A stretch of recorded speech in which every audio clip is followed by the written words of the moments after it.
Rasa malu jika ada pada dirimu, khususnya para wanita, jika punya rasa malu tinggi, lihat, maka ketahuilah kebaikan, segala kebaikan ada pada anda.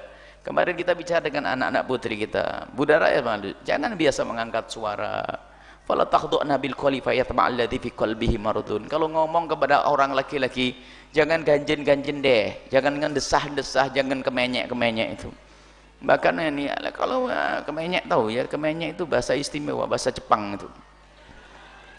Nah, paham orang Jawa Timur yang ngerti itu ya. Jadi kalau bicara ya jangan, tapi dengan suamimu super kemenyek boleh, super ganjen boleh dengan suami, dengan orang lain ngomong ya Masya Allah. Ini nggak boleh, menjadi haram kita mendengarnya. Biarpun semula mendengar suara perempuan, madhab kita Imam Syafi'i bukan aurat di saat suara wajar, tapi kalau sudah suaranya disah-desahkan, diganjin-ganjinin, nggak boleh dengar kita, nggak boleh. Dan kita ingin tanamkan anak kita punya rasa malu, jangan biasa mengangkat suara di depan kaum pria. Kemudian juga kalau pengen mengukur kemuliaanmu, wahai anak-anak putriku dan ibunda dan saudara-saudari, kalau anda sudah betul-betul merasa risih di saat dipandang oleh kaum pria, maka rasa malu ada pada anda. Anda risih kalau ada orang melihat, ngapain dia lihat saya, pengen lempar pakai sepatu, biarpun tidak dilempar beneran, pokoknya anda risih sedih.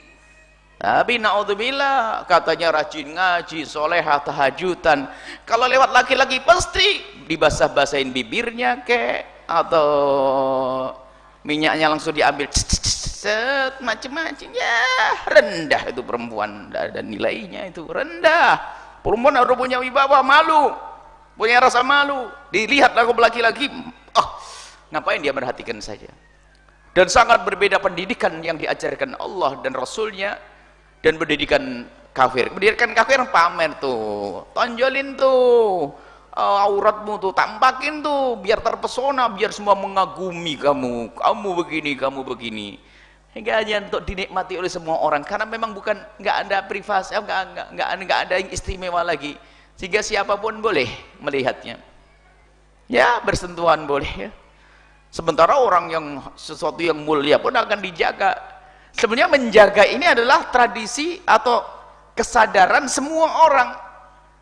Dikisahkan bahwasanya ratu di negeri kafir sana, ratu apa gitu di Inggris atau apa itu nggak mudah salaman sama orang. Karena apa? Harus terjaga dong, masa semua orang disalamin, ya kan? Apakah boleh semua orang salaman? Ya nggak boleh. Karena apa? Terjaga dia. Bernilim ratu ini, ratu. Kalau wanita muslimah lebih dari ratu, jangankan kok bersentuhan, lihat saja jangan. Kullil mu'minina yaghuddu min absarihim, lebih mulia Anda daripada seorang ratu. Tapi keinginan untuk menjaga ini selalu ada dalam fitrahnya manusia beriman, kecuali memang runtuh imannya. Apalagi runtuh imannya, sudah tidak pernah menjaga dirinya, nggak punya rasa malu lagi.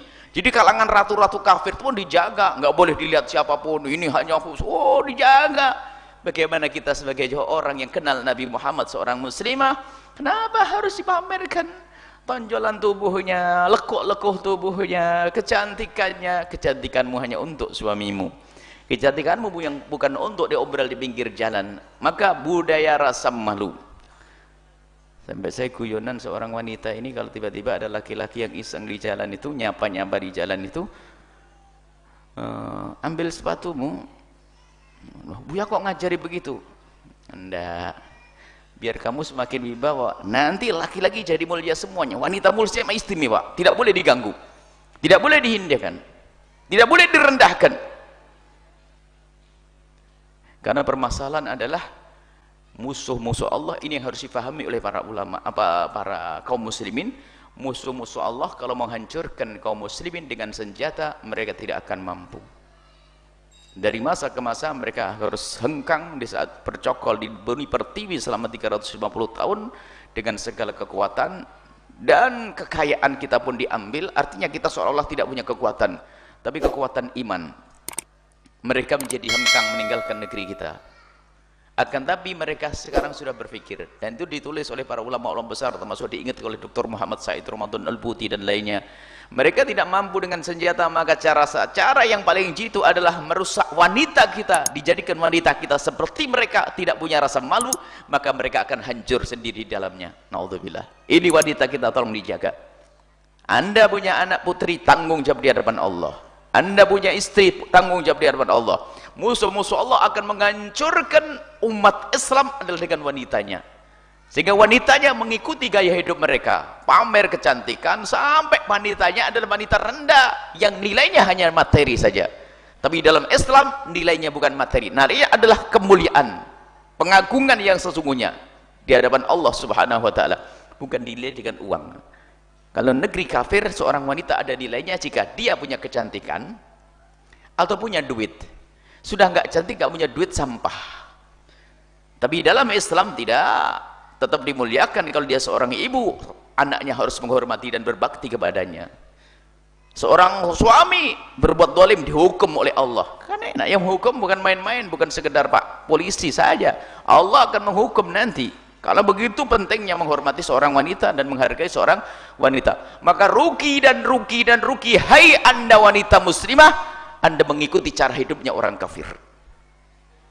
Anda rugi, berarti Anda tidak bisa menghargai diri Anda sendiri, Anda merendahkan diri Anda sendiri, maka ketahuilah Anda akan rugi di dunia dan di akhirat. Maka berpeganglah dengan ajaran Nabi SAW, muliakan dirimu, engkau adalah mulia, dimuliakan oleh zat yang maha mulia Allah. Nabi mulia mengajari kemuliaan, para ulama pun mendidik kemuliaan. Maka sadar semuanya ini demi dirimu, wahai wanita, Anda harus mulia.